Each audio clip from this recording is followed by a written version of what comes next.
નમસ્કાર વિદ્યાર્થી મિત્રો, આપ સર્વે વિદ્યાર્થી મિત્રોનું સહૃદય હાર્દિક સ્વાગત છે આપણી મનપસંદ યુટ્યુબ ચેનલ ગુરુ જ્ઞાન શાળાની અંદર મિત્રો. તો મિત્રો, આજે આપણે ધોરણ 10 વિષય છે ગુજરાતી, ચેપ્ટર નંબર 11 શિકારીને સ્વાધ્યાય પોથીનું સંપૂર્ણ સોલ્યુશન કરવા જઈ રહ્યા છીએ. તો વિદ્યાર્થી મિત્રો, વિડીયો તમારે સ્કીપ કર્યા વગર છેલ્લે સુધી પૂરેપૂરો જોવાનો છે ને મિત્રો પસંદ આવે તો તમારે એક લાઈક પણ કરી દેવાની છે. બરાબર છે? તો મિત્રો, નીચેના જોડકા યોગ્ય રીતે જોડવાના છે, ફરીથી લખવાના છે. શિકારીને તો કલાપીનો કેકારો, કાશ્મીરનો પ્રવાસ તો કલાપીનો પ્રવાસ ગ્રંથ. ત્યારે મિત્રો પ્રશ્ન નંબર 5 છે. પંખીને પામમાં કવિ પંખીના ખાલી જગ્યા સાંભળવાનું કહે છે તો ગીત સાંભળવાનું કહે છે. નંબર 6 છે. રહેવા દે આ સહાર યુવાન. બરાબર. પ્રશ્ન નંબર 7 છે. તીરથી મારીને તો માત્ર પક્ષીનું ખાલી જગ્યા શરીર જ મળશે, સ્થૂળ શરીર મળશે. પ્રશ્ન નંબર 8 છે. શિકારીને કાવ્ય અનુષ્ટુપ છંદમાં રચાયેલ છે. ત્યારબાદ મિત્રો પ્રશ્ન નંબર 9 છે. શિકારીને કાવ્યમાં કઈ ભાવના વ્યક્ત થઈ છે તો આ કાવ્યમાં વસુદેવ કુટુંબકમની ભાવના વ્યક્ત થઈ છે. કવિ કલાપીના મતે આખું વિશ્વ શું છે તો કવિ કલાપીને મતે આખું વિશ્વ સંતોનો આશ્રમ છે. પંખીને પામવા કવિ શું કરવાનું કહે છે તો પંખીને પામવા કવિ પંખીના ગીતો સાંભળવાનું કહે છે. પ્રશ્ન નંબર 12 છે. સૌંદર્ય પોષવું પૂજવું અને ભરભૂનું શું છે તો સૌંદર્ય પોષવું પૂજવું એ ભરભૂનો ઉપયોગ છે. પ્રશ્ન નંબર 13 છે. સૃષ્ટિનું સૌંદર્ય કવિને કયા કયા જોવા મળે છે તો કલાપીના કાવ્યમાં પ્રકૃતિ તેમજ પ્રાણી જગત સાથેનું સૌહાર્દ તેમજ સૌંદર્ય દ્રષ્ટિને આવરી લીધા છે. કવિ વૃક્ષો પર કલરવ કરતા પક્ષીઓના ગીતોમાં સૌંદર્ય અનુભવ કરે છે અને કવિ વૃક્ષો, પંખીના ફૂલો અને વેલાઓ તેમજ ઝરણાઓ સૃષ્ટિના સૌંદર્ય જુએ છે. પ્રશ્ન 24 છે. કવિ યુવાનને સહાર કરવાની કેમ ના પાડે છે તો સમગ્ર વિશ્વના સંતના આશ્રમ સમાન છે. તે આશ્રમ કુળ સાથે વસુદેવ કુટુંબકમની વેદુક્તિ અહિંસક ભાવનાઓ વણાયેલી છે, સચવાયેલી છે. આથી આશ્રમની ભાવનાની વિરુદ્ધ સહાર કે હિંસા કરીને દૂર કરવાની કવિ યુવાનોને ના પાડે છે. પ્રશ્ન નંબર 15 છે. કાવ્ય પંક્તિ સૌંદર્ય વેડફી દેતા ના સુંદરતા મળે. સૌંદર્ય પામતા પહેલા સૌંદર્ય બનવું પડે. સમગ્ર વિશ્વમાં ઠેર ઠેર સૌંદર્ય પથરાયેલું છે. એ સૌંદર્યનો નાશ કરવાથી એમાં રહેલી સુંદરતા આપણે નષ્ટ કરીએ છીએ. એ સુંદરતાને વેડફી દેવાની નથી હોતી. વેડફી દેવાની આપણે અને માણી શકતા નથી.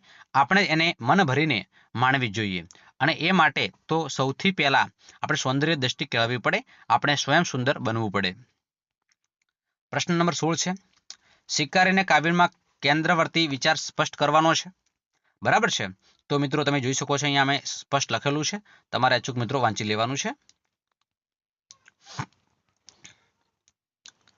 પ્રશ્ન નંબર 17 છે.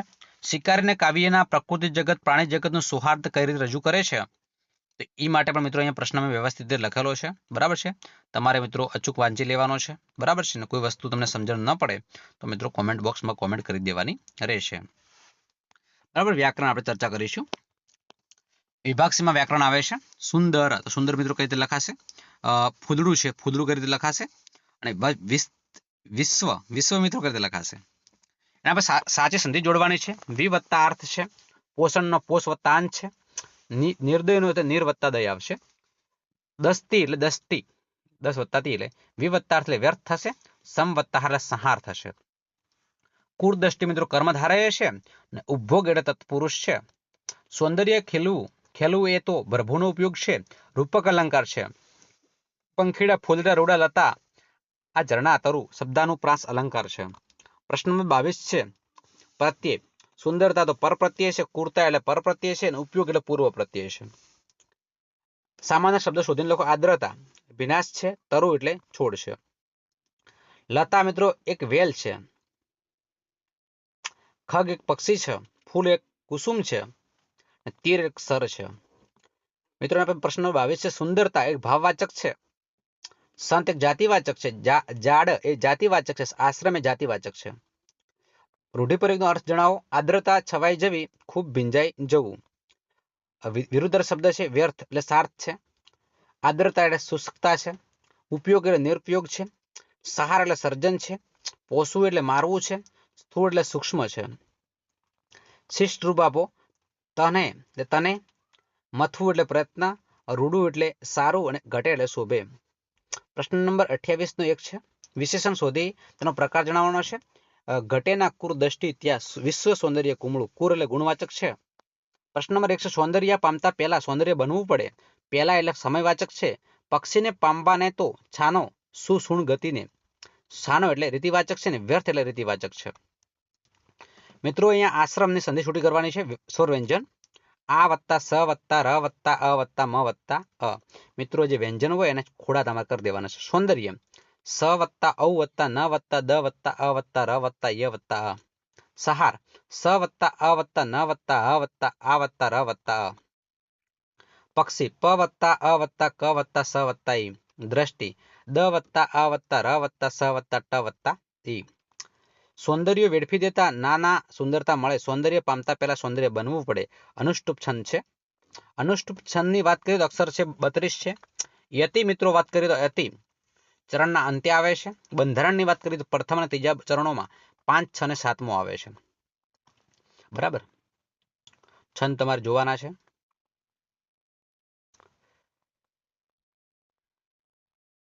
લેખનની વાત કરીએ તો નિમન લેખન છે. એક ઘાયલ પક્ષીની આત્મકથા. મારું નામ ચકલી છે.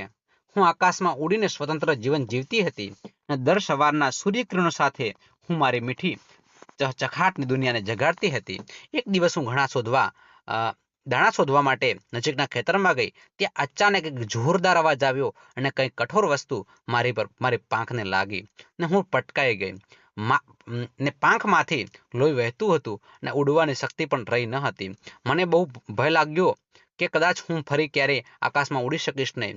થોડી વાર પછી નાનકડા બાળકને હું દેખાઈ. તેણે મને ધીમેથી ઉઠાવી તેને ઘરે લઈ ગયો. તેના માતા પિતાએ મારી પાંખ પર દવા મૂકીને નરમ કપડાને મને રાખી. રોજ મને દાણા અને પાણી આપતા. તેમની સ્નેહભરી સાંભળાથી મારી પાંખ ધીમે ધીમે ઠીક થવા લાગી. હવે ફરી મારી અંદર ઉડવાની આશા જાગવા લાગી. કેટલાક દિવસ બાદ હું થોડું થોડું ઉડવાનો પ્રયાસ કરવા લાગી. એક સુંદર સવારમાં મારી પાંખો ફરી મજબૂત થઈ ગઈ અને હું આકાશમાં ઊંચે ઉડી ગઈ. ત્યાંથી નીચે જોયું તો મહેરબાન બાળક અને હાથ લહેરાવતો દેખાયો. હું ખુશ થઈ ગઈ કે માનવના સ્નેહે મને નવજીવન આપ્યું છે. આ અનુભવથી મને શીખ મળી છે કે દુનિયામાં દયા અને સહાનુભૂતિ સૌથી મોટી શક્તિ છે. મિત્રો એના પછી અહેવાલ લેખન છે કે તમારી શાળામાં યોજાયેલ વિશ્વ પર્યાવરણ દિવસની ઉજવણી અંગેનો અહેવાલ આશરે 100 શબ્દોમાં લખવાનો છે. બનાસકાંઠાથી મિત્રો છે 10/6/25 નો મિત્રો અહેવાલ છે કે અમારી શાળામાં દર વર્ષે વૃક્ષારોપણ દિન ઉજવણી કરવામાં આવે છે. આ વર્ષે પણ અમારી શાળામાં 5 જૂને વૃક્ષારોપણ દિનની ઉજવણી કરવામાં આવ્યો હતો. શાળાના વિશાળ પટાંગણમાં સરખા અંતરે 25 ખાડા તૈયાર કરવામાં આવ્યા હતા અને પટાંગણમાં ઠેર ઠેર પોસ્ટરો લગાવવામાં આવ્યા હતા. જેમાં એક બાળકે એક ઝાડ વૃક્ષનું જતન, વૃક્ષો વાવો વરસાદ લાવો, પર્યાવરણ બચાવો વગેરે સૂત્રો લખ્યા હતા. શાળાના ટ્રસ્ટી શ્રી સુરજસિંહ સોલંકીના હસ્તે વૃક્ષારોપણ નિમિત્તે ઉદ્ઘાટન વિધિ કરવામાં આવી હતી. એમના ટૂંકા પ્રવચનમાં એમણે વૃક્ષોના મહિમા સમજાવ્યો અને સૌએ તાળીના ગડગડાટથી એમનું અભિવાદન કર્યું છે. પછી તૈયાર રખાયેલ એક ખાડામાં તેમણે એક વૃક્ષ રોપી તેણે પાણી પાયું છે. ત્યાર પછી વિદ્યાર્થીઓ દ્વારા જુદા જુદા ખાડાઓમાં વૃક્ષારોપણ કરવામાં આવ્યું અને વૃક્ષારોપણ દિન નિમિત્તે જુદા જુદા કાર્યક્રમો રાખવામાં આવ્યા હતા. વૃક્ષો આપણા મિત્રો નામનું પ્રદર્શન ખુલ્લું મૂકવામાં આવ્યું હતું. ચિત્ર સ્પર્ધા છે, વૃક્ષો વિશેની વક્તૃત્વ સ્પર્ધા, વૃક્ષો માટેની ટ્રી ગાર્ડ્સ, વૃક્ષ પ્રેમી જયેશભાઈ જોગાણીનું વક્તવ્ય અને વનભોજનમાં આમ વિવિધ કાર્યક્રમો યોજવામાં આવ્યા હતા. અને આ વૃક્ષારોપણ દિન અમારા માટે માહિતી અને આનંદનું પર્વ બની ગયું હતું. તો મિત્રો આ છે આજનું આપણું વિડીયો લેક્ચર. વિદ્યાર્થી મિત્રો તમને વિડીયો પસંદ આવ્યો હોય તો વિડીયોને અચૂક લાઈક કરજો. ચેનલ પર નવા હોય અને ચેનલને મિત્રો હજુ સુધી આપણે સબસ્ક્રાઇબ ન કર્યું હોય તો ચેનલને મિત્રો અચૂક સબસ્ક્રાઇબ કરજો. બાજુમાં આપેલા બેલ આઇકનને પણ પ્રેસ કરજો જેથી કરીને આવનારા વિડીયો નોટિફિકેશન આપ સૌ વિદ્યાર્થી મિત્રોને મળતી રહે. ફરી મળીશું નેક્સ્ટ વિડીયોમાં. ત્યાં સુધી આવજો.